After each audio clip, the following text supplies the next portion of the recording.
अस्सलाम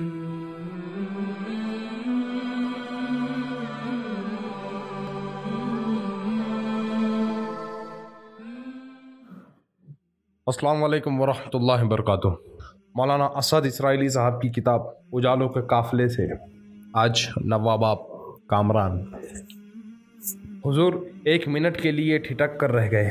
साद बिन अल सऊद चले आ रहे थे। चेहरे से ही मालूम हो रहा था कि बड़े परेशान हैं। बहुत उदास से लग रहे थे, शायद कोई दरख्वास्त करना चाहते थे।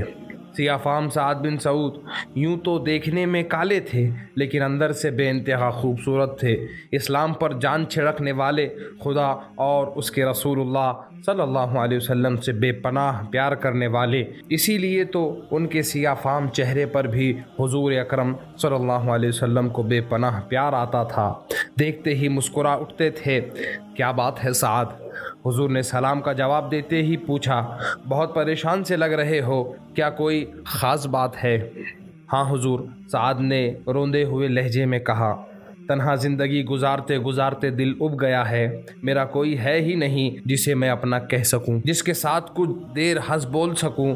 मैं शादी का ख्वाहिशमंद हूँ, मगर मुझे कोई लड़की ही नहीं देता। मैं बहुत बदसूरत हूँ। मेरी सूरत देखकर ही लोग साफ इनकार कर देते हैं, मगर अल्लाह के नज़दीक तो तुम बदसूरत नहीं हो साद। हुजूर ने साद को दिलासा दिया।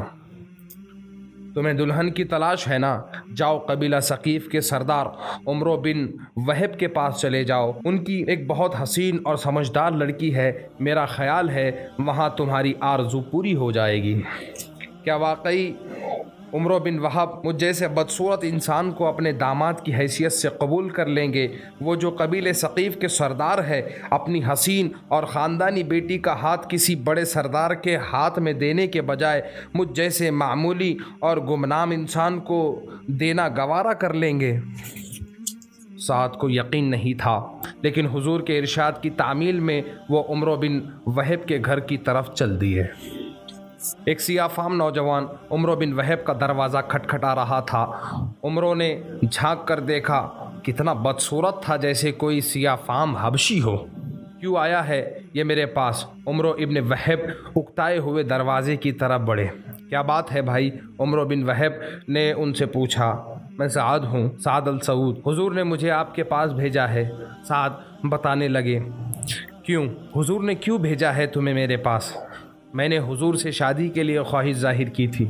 क्या हुजूर तुम्हें मेरी लड़की के लिए भेज सकते हैं? मुझे यकीन नहीं आता।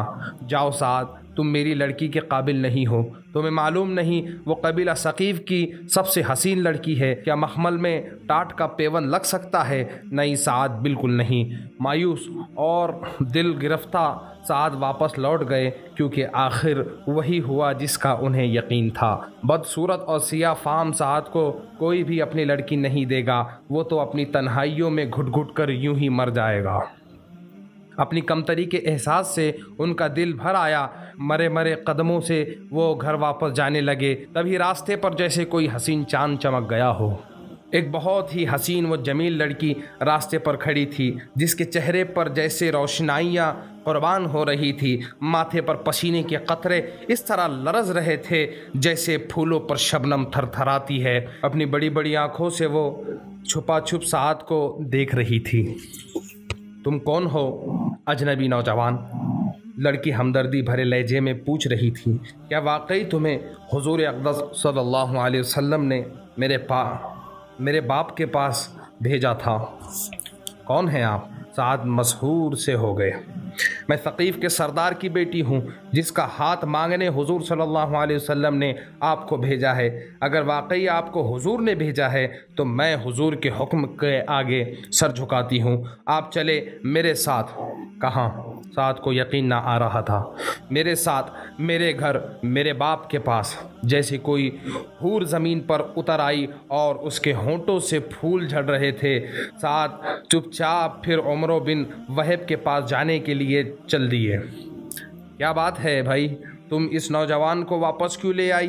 बाप ने हैरानी से पूछा। ابو، میرے پیارے ابو، اگر ان کو حضور نے بھیجا ہے تو یہاں سے اس طرح خالی ہاتھ نہ جانے دیجئے، ان کا رشتہ منظور کر لیجئے ابو، حضور کی بات مت ٹالیے ابو۔ ٹھیک ہے سعد، مجھے تمہارا رشتہ منظور ہے، جاؤ تیاری کرو۔ عمر بن وہب اس سے زیادہ ایک لفظ بھی نہ کہہ سکے اور عشق رسول صلی اللہ علیہ وسلم سے سرشار اپنی بیٹی کو دیکھتے رہ گئے۔ سعد ابن سعود اپنی خوش قسمتی پر ناز کرتے خوش بازار کی طرف چل دیے۔ انہیں اپنی شادی کے لیے ضروری سامان خریدنا تھا، اپنے لیے اور اپنی حور جیسی دلہن کے لیے۔ آنکھوں میں ہزاروں ارمان سجائے اور ہونٹوں پر مسکراہٹ کے دیپ جلائے جب سعد السعود بازار میں داخل ہوئے تو انہیں بازار میں ایک عجیب سی ہلچل دکھائی دی۔ دکانیں بند ہو رہی تھی اور کوئی اعلان کرنے والا پکارتا جا رہا تھا، یا عباد اللہ، یا عباد اللہ، اے اللہ کے بندو، جہاد کے لیے کمر باندھ لو۔ احد میں ایک زبردست معرکہ درپیش ہے، کوئی بھی گھر بیٹھا نہ رہے۔ یا عباد اللہ، یا عباد اللہ، تیار تیار۔ سعد بھول گئے، سب کچھ بھول گئے کہ وہ احساس کمتری کے بوجھ میں کراہتے ہوئے ایک شخص ہے، ایک انتہائی بدصورت شخص ہے جسے کوئی اپنی بیٹی دینا گوارا نہیں کرتا تھا، اور آج خوش قسمتی کی سورج نے پہلی بار ان کی طرف جھانکا تھا۔ ایک ایسا پاکیزہ وجود ان کے شریک حیات بننے والا تھا جس کی مسکراہٹ ہی ہزاروں زخموں کا مرہم تھی۔ وہ بھول گئے کہ اس بستی کا سب سے حسین وجود اپنی شرمیلی پلکیں جھکائے ان کی راہ تک رہا ہے۔ سعد کو کچھ بھی یاد نہ رہا سوائے اس کے کہ وہ اسلام کے سپاہی ہے اور انہیں آج اس کے لیے اپنے آپ کو نظر کرنا ہے۔ شادی کے سامان کی جگہ انہوں نے جہاد کا سامان خرید لیا۔ عروسی کپڑے انہوں نے پہن لیے تھے، سعد نے انہی کپڑوں میں ہتھیار سجا لیے اور میدان جنگ میں جانے والے قافلے میں بھرتی ہو کر وہیں سے محاذ پر چلے گئے۔ قبیلہ ثقیف کی حسین بیٹی ان کی راہ تکتی رہی اور احد کے میدان میں وہ اپنے جوہر دکھاتے رہے۔ سر پر خوبصورت عمامہ باندھے، بہترین لباس پہنے ہوئے سعد کو کوئی بھی نہ پہچان سکا، حتیٰ کہ حضور بھی۔ وہ تو سمجھ رہے تھے کہ سعد اپنی شادی کے انتظامات میں مصروف ہوں گے، اور اسی وقت آپ کی نظر خوبصورت عمامے والے نوجوان پر پڑی۔ یہ نوجوان بڑا ہی جیدار ہے۔ کون ہے یہ نوجوان جسے اپنی جان کی بالکل بھی پرواہ نہیں، پلٹ پلٹ کر شاہین کی طرح کافروں پر جھپٹ رہا ہے، اپنے ہی خون میں نہاتا جا رہا ہے مگر اسے کوئی بھی پرواہ نہیں؟ اور پھر لڑائی کے دوران کسی کافر کی تلوار اس جیدار کی آستین چاک کرتی ہوئی گزر گئی۔ ایک سیاہ بازو نمودار ہو گیا اور حضور کے چہرے مبارک پر تحیر کے آثار نمایاں ہو گئے۔ ارے یہ تو سعد ہے۔ سعد، سعد، تم یہاں کہاں؟ حضور نے پکار کر آوازیں دی لیکن سعد سن نہ سکے۔ جہاد کی دھن میں وہ صرف آگے کو دیکھ رہے تھے، پیچھے کی آوازیں سننے کا انہیں ہوش ہی کہاں تھا۔ جنگ نمٹ جانے کے بعد حضور تھوڑی دیر کے لیے میدان میں آئے تھے۔ حضور کے جانثار ساتھی پھولوں کی طرح مسلے پڑے تھے۔ 10-12 سال کی محنت سے لگایا ہوا حضور کا سارا چمن اجڑ گیا تھا۔